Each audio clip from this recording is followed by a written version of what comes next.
किसी गांव में एक दिन कुश्ती स्पर्धा का आयोजन किया गया। हर साल की तरह इस साल भी दूर दूर से बड़े बड़े पहलवान आए। उन पहलवानों में एक पहलवान ऐसा भी था जिसे हराना सबके बस की बात नहीं थी। जाने माने पहलवान भी उसके सामने ज्यादा देर टिक नहीं पाते थे। स्पर्धा शुरू होने से पहले मुखिया जी आए और बोले, भाइयों, इस वर्ष के विजेता को हम 3 लाख रुपए इनाम में देंगे। उद्धरण चिन्ह। इनामी राशि बड़ी थी। पहलवान और भी जोश में भर गए और मुकाबले के लिए तैयार हो गए। कुश्ती स्पर्धा आरंभ हुई और वही पहलवान सभी को बारी बारी से चित करता रहा। जब हटे कट्टे पहलवान भी उसके सामने टिक न पाए तो उसका आत्मविश्वास और भी बढ़ गया और उसने वहां मौजूद दर्शकों को भी चुनौती दे डाली, है कोई माई का लाल जो मेरे सामने खड़े होने की भी हिम्मत करे। उद्धरण चिन्ह। वही खड़ा एक दुबला पतला व्यक्ति यह कुश्ती देख रहा था।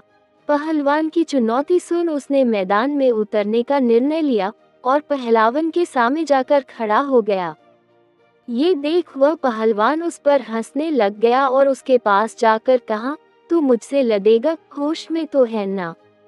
तब उस दुबले पतले व्यक्ति ने चतुराई से काम लिया और उस पहलवान के कान में कहा, अरे पहलवान जी, मैं कहाँ आपके सामने टिक पाऊंगा। आप ये कुश्ती हार जाओ, मैं आपको इनाम के सारे पैसे तो दूंगा ही और साथ में 3 लाख रुपए और दूंगा। आप कल मेरे घर आकर ले जाना। आपका क्या है, सब जानते हैं कि आप कितने महान हैं। एक बार हारने से आपकी ख्याति कम थोड़े ही हो जाएगी। कुश्ती शुरू होती है। पहलवान कुछ देर लड़ने का नाटक करता है और फिर हार जाता है। ये देख सभी लोग उसकी खिल्ली उड़ाने लगते हैं और उसे घोर निंदा से गुजरना पड़ता है। अगले दिन वह पहलवान शर्त के पैसे लेने उस दुबले व्यक्ति के घर जाता है और 6 लाख रुपए मांगता है। तब वह दुबला व्यक्ति बोलता है, भाई किस बात के पैसे। उद्धरण चिन्ह। अरे वही जो तुमने मैदान में मुझसे देने का वादा किया था। पहलवान आश्चर्य से देखते हुए कहता है। दुबला व्यक्ति हंसते हुए बोला, वो तो मैदान की बात थी जहां तुम अपने दांव पेंच लगा रहे थे और मैंने अपना, पर इस बार मेरे दांव पेंच तुम पर भारी पड़े और मैं जीत गया।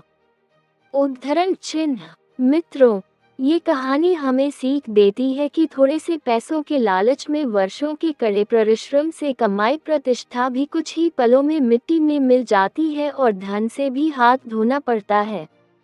अतः हमें कभी अपने नैतिक मूल्यों से समझौता नहीं करना चाहिए और किसी भी तरह के भ्रष्टाचार से बचकर रहना चाहिए।